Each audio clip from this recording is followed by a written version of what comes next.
रोशन भाई, मुझे एक फुल प्लेट दाल देना। मुझे भी एक फुल दाल।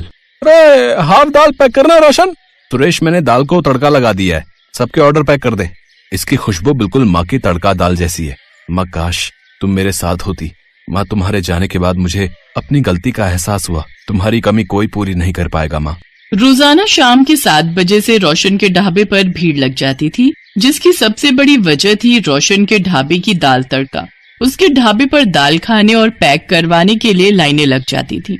ये दाल सिर्फ एक व्यंजन नहीं था, ये रोशन की माँ के प्यार का एक हिस्सा है, जिस माँ को रोशन 2 साल पहले खो चुका है। रोशन ने ये ढाबा 1.5 साल पहले अपनी माँ अन्नपूर्णा के नाम से अन्नपूर्णा भोजनालय शुरू किया। रोशन का ढाबा आज उसी माँ की तड़का दाल की वजह से प्रसिद्ध हुआ था। अन्नपूर्णा ने अपने बेटे को दाल तड़का का वो हुनर सिखा दिया, जिससे आज रोशन का ढाबा बहुत ही ज्यादा फेमस हो चुका था।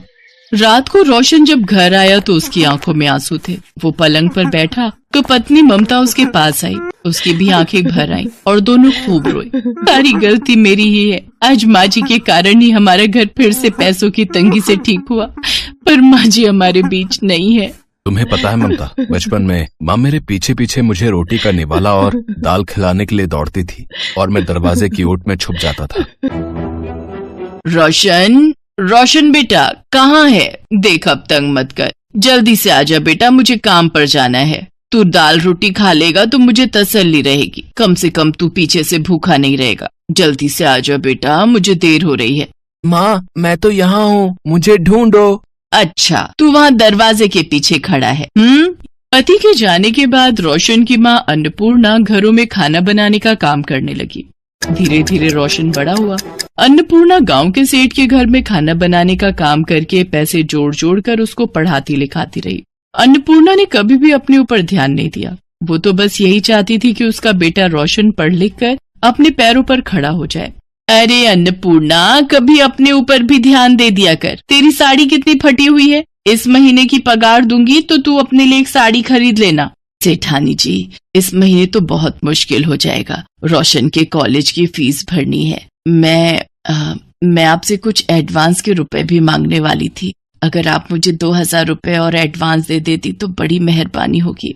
अन्नपूर्णा, वो बात तो ठीक है, मैं दे दूंगी, पर तुझे थोड़ा बहुत अपने लिए भी तो रखना चाहिए। कल का क्या भरोसा, बहू आने के बाद बेटा तुझे भूल जाए और शहर में ही बस जाए। सेठानी जी, मेरा बेटा ऐसा नहीं है। देखना, अच्छी नौकरी मिलते ही वो मुझे शहर ले जाएगा। मैं तो ऐसा ही चाहती हूँ। तूने गरीबी में पैसे जोड़ जोड़ कर अपने बेटे को पढ़ा लिखाई दिया। अच्छा सुन, ये साड़ियाँ लेती जा। तेरी साड़ी बहुत फट गई है। मैं तो अब ये साड़ी पहनती नहीं हूँ, तेरे काम आ जाएगी। शुक्रिया सेठानी। और फिर रोशन शहर में ही पढ़ाई पूरी करके नौकरी करने लगता है।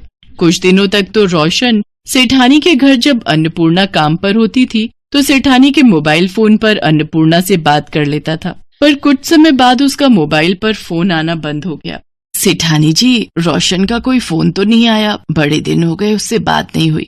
नहीं अन्नपूर्णा, अगर कोई फोन आता तो मैं तुझे बता ही देती। अच्छा, नंबर तो मेरे मोबाइल पर है उसका, तू कहे तो मिलाकर देखूं? हाँ, मिलाकर देख लो सेठानी जी, बड़ी चिंता हो रही है। पता नहीं रोशन किस हाल में है। ठीक है, मैं मिलाती हूँ।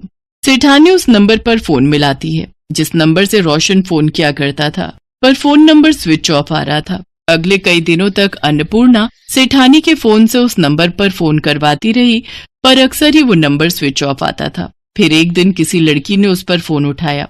हेलो, कौन बोल रहा है? मुझे रोशन से बात करनी है। जी, मैं रोशन की पत्नी ममता बोल रही हूँ। रोशन अभी घर पर नहीं है, वो ऑफिस गए हैं। रोशन की पत्नी? रोशन ने शादी कर ली? जी, 3 महीने पहले ही हमारी शादी हुई है। वैसे आप कौन बोल रही हैं? रोशन से आपको कोई काम है तो मुझे बता दीजिए। रोशन की माँ उससे बात करना चाहती है। वो मेरे घर पर काम करती है, रोशन जानता है मुझे। हेलो, मुझे आपकी आवाज नहीं आ रही। हेलो। अरे, लगता है फोन कट गया। रोशन ने शादी कर ली और मुझे बताया नहीं। अब मेरे अपने बेटे ने मुझे नहीं बताया, ऐसा कैसे हो सकता है? अन्नपूर्णा, कहाँ जा रही है? अरे सुन तो, दोबारा मिलाऊं क्या? अन्नपूर्णा ने सेठानी की बात को नहीं सुना। वो तो बिल्कुल ही सदमे में चली गई थी। अन्नपूर्णा घर आ जाती है। अब उसका किसी भी काम में मन नहीं लगता था। सेठानी के घर भी अन्नपूर्णा ने आना जाना बंद कर दिया। वो अपने आप को कमरे में ही बंद रखती थी। धीरे धीरे 1 साल निकल गया। फिर एक दिन रोशन गांव आया, पर अन्नपूर्णा की हालत बहुत खराब थी। वो बहुत ज्यादा बीमार हो चुकी थी। माँ, तुमने अपना क्या हाल बना लिया है? रोशन, मेरे बेटे तू आ गया। हाँ माँ, आज तुम्हारा बेटा बहुत परेशानी में है।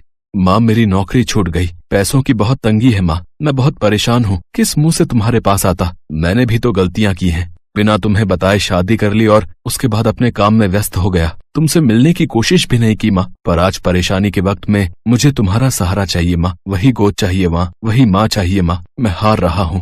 रोशन मेरे बच्चे, चिंता मत कर, सब ठीक हो जाएगा। मेरी दुआएं तेरे साथ है। रोशन अपनी माँ की गोद में सिर रखकर बहुत रोता है।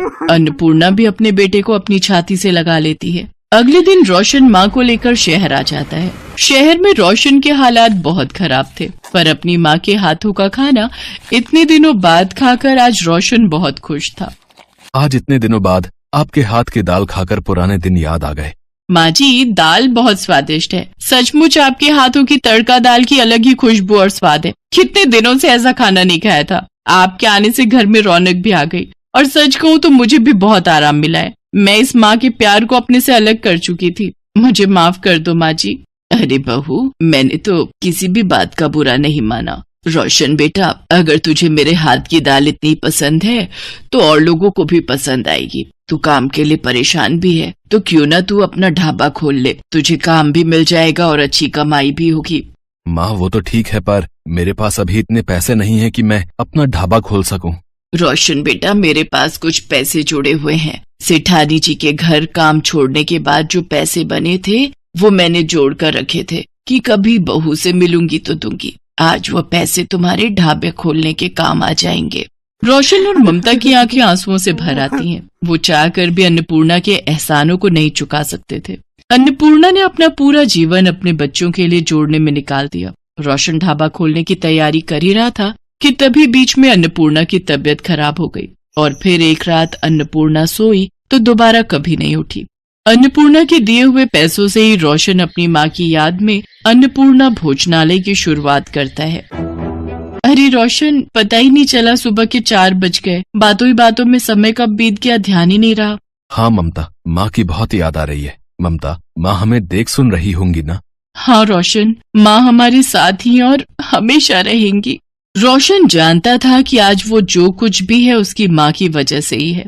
तभी तो कहते हैं, लबों पर जिसके कभी बद्दुआ नहीं होती, लबों पर जिसके कभी बद्दुआ नहीं होती, एक माँ ही तो है जो अपने बच्चों से कभी खफा नहीं होती। बीना और चंदर आजादपुर मंडी में साफ सफाई और मेहनत मजदूरी करके अपना पेट पालते थे। शादी के तकरीबन 2 साल बाद बीना गर्भवती हुई। दोनों ही पति पत्नी इस बात से बहुत खुश थे और बेसब्री से नए मेहमान के आने का इंतजार कर रहे थे, लेकिन होनी को शायद कुछ और मंजूर था। एक शाम जब दोनों काम से घर लौट रहे थे तो रास्ते में रेल पटरी क्रॉस करते वक्त चंदर का पैर पटरी में फंस गया। अरे अरे, ये मेरा पैर! अरे ये क्या हो गया जी? जल्दी जल्दी पैर निकालने की कोशिश कीजिए। कोशिश तो कर रहा हूँ बीना, लेकिन ये निकल ही नहीं रहा। बीना भी उसकी मदद करने की कोशिश करती है, लेकिन उसका पैर बाहर नहीं निकल पाता। तभी उन्हें ट्रेन की आवाज आती है। जल्दी कीजिए जी, ट्रेन आ रही है। बीना, मुझे लगता है कि मेरा जाने का वक्त आ गया है। तुम जाओ यहाँ से और अपना और मेरे बच्चे का ध्यान रखना। मुझे भागे को अपने बच्चे का मुंह देखे बिना ही इस दुनिया से जाना होगा। नहीं, ऐसा मत कहिए जी, मैं आपके बिना कैसे रह पाऊंगी। मैं भी आपके साथ इसी पटरी पर अपनी जान दे दूंगी। नहीं, हमारे बच्चे के लिए तुम्हें जीना होगा बीना। अब जाओ यहाँ से, तुम्हें हमारे होने वाले बच्चे की कसम।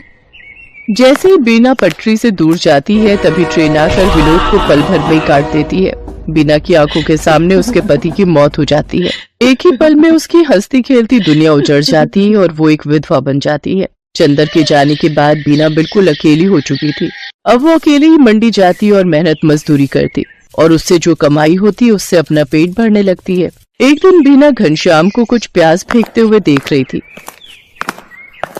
अरे घनश्याम भैया, ये आप क्या कर रहे हैं? कुछ नहीं बहन, जो प्याज खराब हो गए हैं उन्हें अलग करके फेंक रहा हूँ। भैया अगर आपको कोई प्रॉब्लम ना हो तो जो प्याज आप फेंक रहे हो वो आप मुझे दे दो, वो मुझ गरीब के काम आ जाएंगे। लेकिन बीना बहन, इन आधे सड़े गले प्याजों का आखिर तुम क्या करोगी? वो मैं आपको बाद में बताऊंगी, फिलहाल आप ये खराब प्याज मुझे दे दीजिए। ठीक है बहन, ले जाओ, वैसे भी ये मेरे किसी काम के नहीं। इसके बाद बीना उन खराब प्याजों को एक थैले में भर लेती है और शाम को अपने साथ घर ले आती है और उसमें से थोड़े ठीक प्याजों को अलग करके रख लेती है और जिनकी हालत ज्यादा ही खराब थी उन्हें अपने घर के बाहर बनी क्यारी में बो देती है। अगले दिन सुबह काम पर जाने से पहले बीना साफ छाटे हुए प्याजों को काट कर आटे में मिलाती है और साथ ही नमक, हरी मिर्च और अजवाइन डालकर उस आटे को गूंथ लेती है। खुद नाश्ता करके वो कुछ पराठे घनश्याम के लिए भी पैक करके ले जाती है। ये लो घनश्याम भैया, आपसे जो कल प्याज लेकर गई थी उनसे मैंने प्याज के पराठे बनाए हैं, जरा आप भी चख कर देखो। रोज दाल चावल खाकर आप बोर हो गए होंगे ना? बीना बहन, हम गरीबों के नसीब में तो दाल चावल और सूखी रोटी ही होती है, भला उससे भी क्या नाराज होना। अच्छा लाओ, तुम इतने प्यार से प्याज के पराठे बनाकर लाई हो तो खाकर देखता हूँ। घनश्याम को बीना के हाथ के बने प्याज के पराठे बहुत पसंद आते हैं। ऐसे ही कुछ समय बीत जाता है। बीना को अब 7वां महीना लग गया था, जिस वजह से वो मजदूरी नहीं कर पा रही थी, जिस वजह से उसके घर खाने पीने की तंगी हो गई थी। ऐसे ही एक रोज जब वो खाना बनाने जाती है तो देखती है कि राशन के सभी डिब्बे खाली हैं। हे भगवान, एक बार को मैं तो भूखी रह लूंगी, लेकिन मेरे अंदर पल रही ये नन्ही जान कैसे भूखी रहेगी? इस हालत में तो कोई मुझे काम भी नहीं दे रहा, अब क्या करूं? हाँ, याद आया, अपनी जमीन में थोड़े प्याज उगाए थे ना, क्यों ना उनको निकाल लूं, वो अब पूरी तरह पक गए होंगे। बीना उन प्याजों को निकालती है और पड़ोस से थोड़ा आटा उधार मांग कर ले आती है। उसके बाद स्वादिष्ट प्याज के पराठे बनाती है। उसके पराठों की खुशबू को सूंघते हुए उसकी पड़ोसन आरती वहाँ पहुँच जाती है। अरे वाह बीना, तेरे घर से तो बड़ी ही अच्छी खुशबू आ रही है, आखिर क्या बनाया है तूने? कुछ नहीं बहन, ये प्याज के पराठे बनाए हैं, लो तुम भी खाकर बताओ कैसे बने हैं। वाह वाह वाह, क्या स्वाद है बीना तेरे हाथों में। अरे इतने अच्छे पराठे तो ढाबे वाला भी नहीं बना पाता। मैं तो कहती हूँ तू प्याज के पराठे का एक ठेला लगाकर बेच और पैसे कमा। जब ऊपर वाले ने तुझे इस हुनर से नवाजा है कि तू इतना अच्छा खाना बना लेती है तो इसका फायदा उठा। उसकी बात बीना को सही लगी और वो मदद के लिए घनश्याम के पास जाती है। घनश्याम के पास एक पुराना ठेला था जिस पर वो गलियों में जाकर प्याज बेचता था, लेकिन जब उसने मंडी में खुद की दुकान ले ली तब से वो ठेला बेकार ही खड़ा रहता था। घनश्याम वो ठेला बीना को देने के लिए तैयार हो जाता है। घनश्याम शाम को अपना पुराना ठेला लेकर बीना के घर पहुंचता है। ये लो बीना बहन, इसकी मरम्मत मैंने करवा दी है, अब तुम इसका इस्तेमाल कर सकती हो। आपका बहुत बहुत शुक्रिया घनश्याम भैया, आपका ये एहसान मैं कभी नहीं भूलूंगी। अगले दिन सुबह जल्दी उठकर बीना सारी तैयारी कर लेती है और मंडी में जाकर अपने प्याज के पराठों का ठेला लगा लेती है। लेकिन काफी देर तक जब कोई ग्राहक नहीं आता तो वो सोचती है, हे भगवान, दिन ढलने को आ गया लेकिन अभी तक एक भी ग्राहक नहीं आया। अगर ऐसे ही चलता रहा तो मैं अपने होने वाले बच्चे को क्या खिलाऊंगी? लगता है अब बिजनेस चलाने के लिए कोई तरकीब लगानी होगी। एक काम करती हूँ, कम दाम करके बेचती हूँ। एक बार मेरे पराठों का स्वाद सबकी जुबान पर चढ़ गया तो वो कहीं और जा ही नहीं पाएगा। इतना सोचकर बीना आधे दाम में प्याज के पराठे बेचने लगती है। कम दाम में बहुत सारे लोग बीना के पराठे खाने लगे। कुछ दिन बीना ने सबको कम दाम पर ही पराठे बेचे, लेकिन फिर जब उसके ग्राहक बढ़ गए तो उसने रेट बढ़ा दिए। लेकिन तब तक वो पूरी मंडी में प्याज के पराठों वाली के नाम से मशहूर हो चुकी थी। कुछ ही दिनों में उसकी अच्छी खासी कमाई होने लगी थी। वो भगवान के आगे हाथ जोड़कर बोलती है, हे भगवान, तेरी कृपा से और कुछ अच्छे लोगों की मदद से मेरा काम बहुत अच्छा चल पड़ा है और मैं अच्छी खासी कमाई कर लेती हूँ। बस मुझ पर ऐसी अपनी कृपा दृष्टि रखना ताकि मैं अपने बच्चे को एक अच्छी जिंदगी दे सकूं। कुछ ही दिनों में बीना खुद का ढाबा खोल लेती है। अब उसकी खूब अच्छी कमाई होने लगी थी। उसका काम और बढ़ गया था, इसलिए उसने अपनी मदद के लिए 2 लाचार औरतों को रख लिया था। बीना की डिलीवरी का समय भी आ गया और उसने एक बेटे को जन्म दिया। महीने भर का रेस्ट लेने के बाद वो वापस काम पर जाने लगी और अपने साथ अपने बच्चे को भी ले जाती। अब वो काम संभालने के साथ साथ अपने बच्चे की भी अच्छी परवरिश करने लगी और खुशी खुशी उसके साथ रहने लगी।